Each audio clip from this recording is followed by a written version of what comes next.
Professor Nageswararao గారు నిజాయితీ గల వ్యక్తి. ఆయన విశ్లేషణ కూడా నిజాయితీతో కూడుకుని ఉంటుంది. ఎక్కడా సరైన ఆధారం లేకుండా, ఎక్కడైనా సరైన స్టడీ చేయకుండా ఆయన విశ్లేషణ చేసి చెప్పడు. ఆయన నేషనల్ లెవెల్ నుంచి ఇంటర్నేషనల్ లెవెల్ వరకు ఎన్నో విషయాల మీద అధ్యయనం చేసి విశ్లేషణ చేసి చెప్తూ ఉంటాడు. అటువంటి వ్యక్తి ఈ లోపల ఒక కాంట్రవర్సీలో ఇరుక్కున్నాడు. ఏమని? పవన్ కళ్యాణ్, మనోహర్, అమిత్ షాని కలిసి జగన్ను అరెస్టు చేయాలి, అది మా కోరిక అన్నారని. అమిత్ షా ఉండి జగన్ మనకు పర్మనెంట్ మిత్రుడు, టీడీపీ చంద్రబాబు టెంపరీ మిత్రుడు, అందువల్ల అరెస్ట్ చేయటం కుదరదన్నారని చెప్పాడు. ఈ ఇష్యూ అందరికీ తెలిసిందే, నేనే స్పెషల్గా చెప్పేది కాదు. అయితే ప్రొఫెసర్ నాగేశ్వర్ గారు ఏమన్నారంటే, నాదెండ్ల మనోహరు బేషరతుగా ఈ వ్యాఖ్యలు ఉపసంహరించుకోమన్నారని చెప్పారు. అందువల్ల నేను బేషరతుగా ఈ వ్యాఖ్యలను ఉపసంహరించుకుంటున్నాను, దీని మీద ఫర్దర్గా ఎటువంటి చర్చ వద్దు అని అన్నారు. కానీ సోషల్ మీడియాలో డైలీ వస్తూనే ఉంది, నాగేశ్వరని అరెస్ట్ చేస్తారని, అదని ఇదని. ఈ సందర్భంలో నేను ఒకటే చెప్తున్నాను,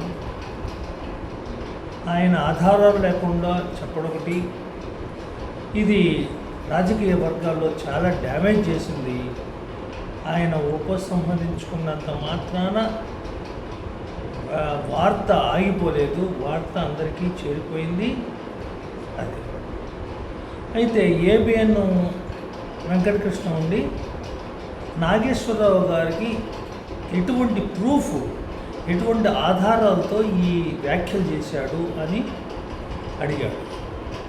ఈరోజు మనకు తెలుసు, వార్తాపత్రికల్లో, ఎలక్ట్రానిక్ మీడియాలో చాలా వార్తలు వస్తూ ఉంటాయి.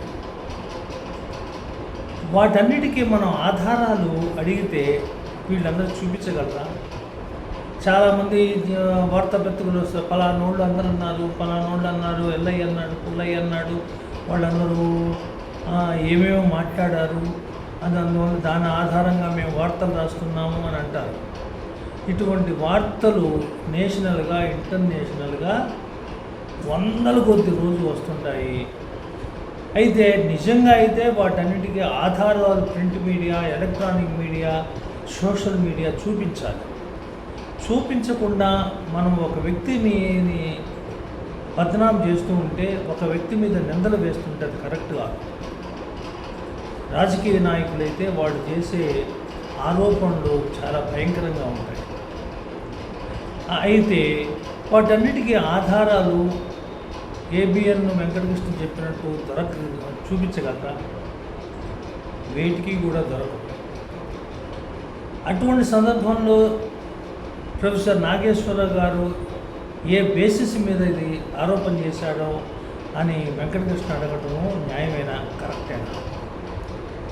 జర్నలిస్టులకి వాక్ స్వాతంత్రం ఉంటుంది, వాళ్ళు వీలున్నంత వరకు ఉన్నట్టుగా మాట్లాడతారు.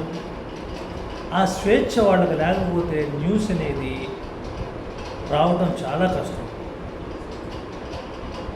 అయితే మరీ కొన్ని సందర్భాల్లో ఎక్కడైతే దానివల్ల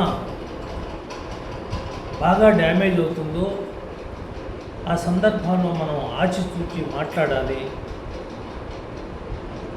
ముఖ్యంగా పొలిటికల్ పీపుల్ మీద నిందలు వేసేటప్పుడు, వాళ్ళ మీద ఆరోపణ చేసేటప్పుడు చాలా జాగ్రత్తగా చేస్తే మంచిదే అనిపిస్తుంది. ఇటువంటి అన్నీ కూడా ఆధారాలతో చేయటం అనేది కష్టము. అట్లాగని ఇష్టం వచ్చినట్టు మాట్లాడి రాజకీయ నాయకుల్ని, పబ్లిక్ని నిందలు పాలు చేయడం కూడా కరెక్ట్ కాదు. అందువల్ల professor Nageshwar is a correct, నిజాయితీ గల వ్యక్తి, స్నేహశీలి, ఎక్కడా కూడా సరైన విశ్లేషణ, సరైన ఆధారం రాకుండా మాట్లాడు అనేది నా అభిప్రాయం.